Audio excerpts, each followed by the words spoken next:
Saudara-saudara kaum muslimin rahimakumullah. Yang kelima, yang bisa menghancurkan amal kita, watulul amal. Orang yang terlalu panjang angan-angannya. Hidup dalam bayangan. Kakinya tercabut dari alam realitas. Mengharap burung terbang tinggi, tapi punai di tangan cepat-cepat dilepas. Akhirnya burung di tangan terlepas, punai juga tidak datang. Terlalu panjang angan-angan. Hidup cuma nunggu keajaiban. Yang diwiridin jikalau. Orang sudah kemana-mana, dia masih anteng. Jikalau, andai kata, umpama misalnya. Islam bukan agama orang pemalas yang selesai sholat lalu berpangku tangan. Ada orang yang cuma sujud saja rezekinya mengalir. Ada orang yang cuma munajat di keheningan malam, rezekinya mengucur. Ada, tapi kan bukan kelas kita. Itu kelas antara dia dengan Allah, tidak ada jarak lagi. Orang-orang yang batinnya bersih, doanya didengar, permohonannya dikabulkan, permintaannya cash. Kalau kita bisa bayang cuma nadat doang, nggak mau usaha, paling banter orang undang tahlil kita. Sebesek campur geretan. Kita ini tahap yang bekerja, berusaha, berdoa, tawakal.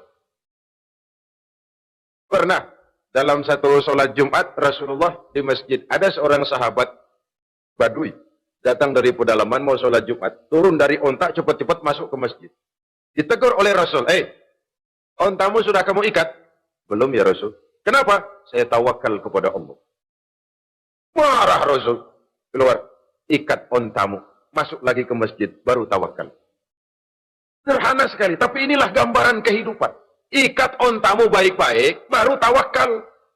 Kalau nggak diikat, udah tawakal, terus hilang, tawakalnya salah. Sudah diikat rapi-rapi, masih hilang juga. Nah, tawakalnya benar, sudah usaha, sudah ikhtiar, toh hilang juga.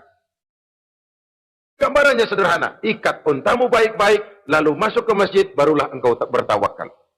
Jangan onta dibiarin keliaran, lalu tawakal. Tawakalnya yang salah. Saudara-saudara kaum muslimin, rahimakumullah. Islam mengajarkan keseimbangan. Kita wajib berusaha, tapi tidak wajib untuk berhasil. Hasil itu hak prerogatifnya Allah. Berusahalah sebagaimana harusnya di satu sisi, tapi minta tolonglah kepada Allah di sisi lain. Ada keseimbangan.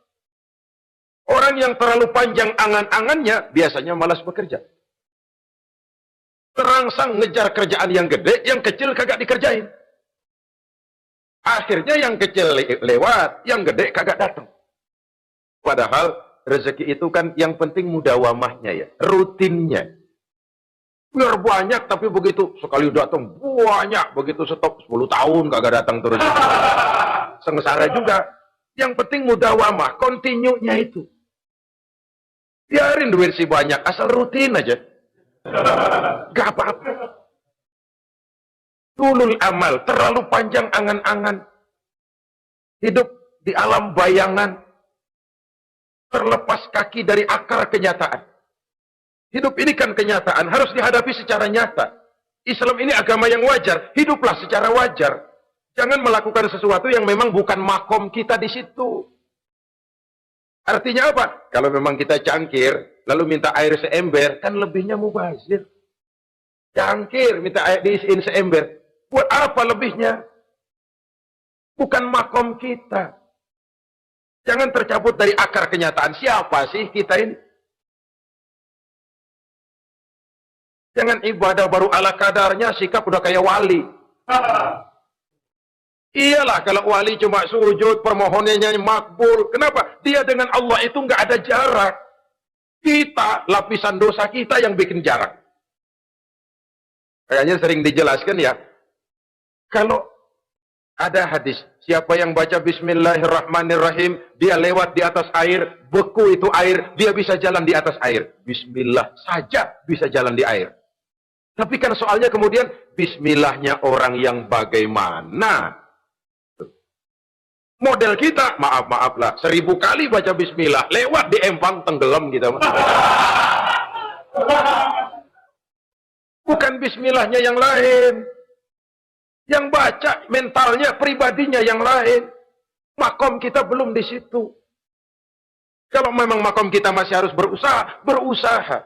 Bahwa nanti Allah berikan rizki lewat jalan yang tidak kita sangka-sangka. Itu sih urusan Allah. Itu sih haknya Allah. Tapi urusan kita harus berusaha sebagaimana harusnya kita berusaha.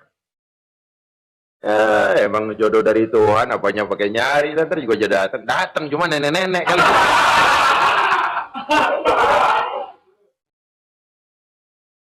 Bekerja, berusaha, jangan terlalu panjang angan-angan. Hiduplah secara nyata, apa adanya, yang wajar-wajar saja. Tinggal di gubuk reot, hidup pakai gaya jet set. Ngagul deh. Kalau merek mobil kenal banget, mobil orang-orang. Udah bukan main kalau ngomong deh. Di atas awan hidupnya. Di atas awan. Ngomong kagak ada yang kecil. Gak pakai juta udah. Miliar. Triliun. Ngerokok tetap aja ngombe. Silahkan mengharap burung terbang tinggi. Tapi punai di tangan jangan dilepas. Realitas apa? Idealisme boleh terbang setinggi langit, tapi kaki tetap berpijak di alam realitas. Ayo kita ngambil contoh dari Rasulullah Shallallahu Alaihi Wasallam. Rasulullah itu kan dikasih mukjizat, fasilitas, tapi nggak ngandelin. Buktinya apa? Nabi hijrah ke Madinah. Itu kan manusia. Posisi kita terjepit. Ayo hijrah, berangkat. Nggak ngandelin Tuhan. Pojok ini dikepung, kirim deh apaan kayak biar pada mampus nih orang ini. Enggak tuh. Enggak. Walaupun beliau punya mukjizat, tapi enggak ngandeli. Kenapa kita enggak lihat itu? Perang Uhud kalah. Berlumur darah dari kakinya yang mulia itu. Kalau ngandelin mukjizat, apa pantas Nabi kakinya sampai berdarah? Apa pantas sampai kalah? Kenapa enggak rekes, simsalabim, hancur musuh? Tidak, beliau tidak tercabut dari akar kenyataan. Beliau manusia, hidup dan berjuang secara manusiawi. Perkara Allah mau kirimkan mukjizat, itu haknya Allah. Waktu di Taif, saudara masih ingat, dilontari dengan batu, menghindar ke kebun anggur. Turun malaikat Jibril, Muhammad, innallaha amaroni an uti'ak. Allah perintahkan saya datang menemuimu di sini untuk mendengar komandomu. Sekarang apa mau kamu? Kalau mau kau orang Taif yang melontari kau dengan batu hancur, saat ini saya angkat Jabal Uhud, saya timpakan mereka biar mati semua. Bagaimana? Dalam keadaan terpojok, dilemparin batu, dikeroyokin, menghindar ke kebun anggur, turun Jibril nawarin bantuan. Apa jawab Nabi? Jangan Jibril, jangan. Saya diutus bukan buat ngancurin orang, saya ini rahmah bagi alam. Tapi kamu disambitin, biarin. Saya berjuang jangka panjang, Jibril. Kalau sekarang mereka ingkar, barangkali nanti anak-anaknya mau beriman. Saya tungguin anak. Kalau anaknya kafir lagi Muhammad, cucunya. Oh, susah Muhammad, susah. Kenapa? Bagaimana bapak, begitu anak. Enggak begitu. Lalu mau kamu apa? Saya mendoakan mereka. Allahumma hdi qaumi fa innahum la ya'lamun. Ya Allah, berikan hidayah kepada mereka yang nyambitin saya. Karena mereka enggak tahu. Disambitin berdarah, yang nyambitin didoakan. Pada satu sisi ini menunjukkan tingginya akhlak Nabi, pada sisi lain ini menunjukkan Nabi juga mengatur strategi secara manusia, tidak simsalabim, tidak tercabut dari akar kenyataan. Padahal kita kalau lagi kepepet ada yang nolongin, kan demen banget. Enggak lima kalau kita yang jadi Nabi tuh, disambitin orang, turun Jibril, bagaimana hancurin? Sikat Jibril dah. Habisin aja, habisin. Hijrah ini usaha ikhtiar manusiawi. Perang kalah manusiawi. Putra tercinta wafat berlinang air mata manusiawi. Sakit manusiawi. Padahal punya mukjizat. Tapi nggak ngandelin. Semua nabi juga gitu. Nabi Musa dikasih tongkat. Tapi berapa kali tuh tongkat dipakai? Waktu ngelawan tukang sihir. Waktu nyebrang di Lautan Merah. Itu aja. Selebihnya Nabi Musa berjuang secara manusia, berusaha. Gak mentang-mentang punya mukjizat tongkat, tiap dapat kesulitan, awas tongkat.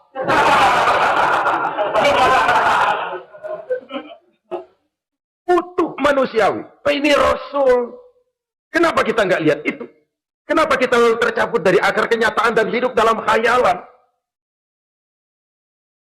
Sampai di satu anekdot yang menyentuh. Sekarang ini akibat tayangan-tayangan televisi begitu rupa, ada seorang bapak ditanya sama anaknya, Pak, Tuhan sama Batman kuatan mana sih?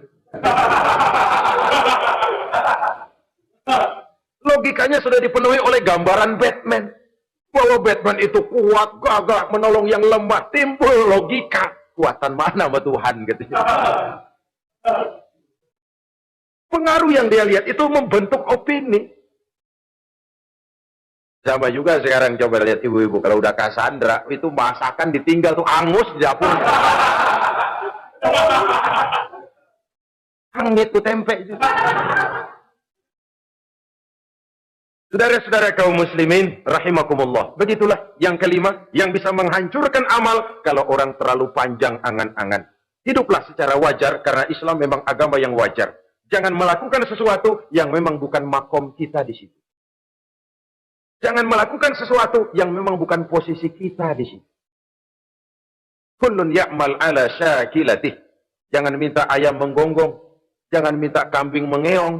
Bukan bagiannya. Bukan bidangnya. Sama juga orang ngomong, apaan mubalik kerjanya ngomong doang. Sekarang kan zaman pembangunan, mana ada mubalik ngurus irigasi. Nah, kalau mubalik ngurus irigasi, apa lurah mau ngajar PK? Jangan tercabut dari akar kenyataan. Toh, prinsip modern saja mengajarkan the right man on the right job. The right man on the right place. Orang harus ditempatkan sesuai dengan bidangnya. Jangan tercabut dari akar kenyataan. Inilah kita, dan inilah yang harus kita lakukan. Hidup ini kenyataan, hadapilah secara nyata. Perkara Allah mau membuat yang lain, itu hak prerogatif Allah, bukan urusan kita.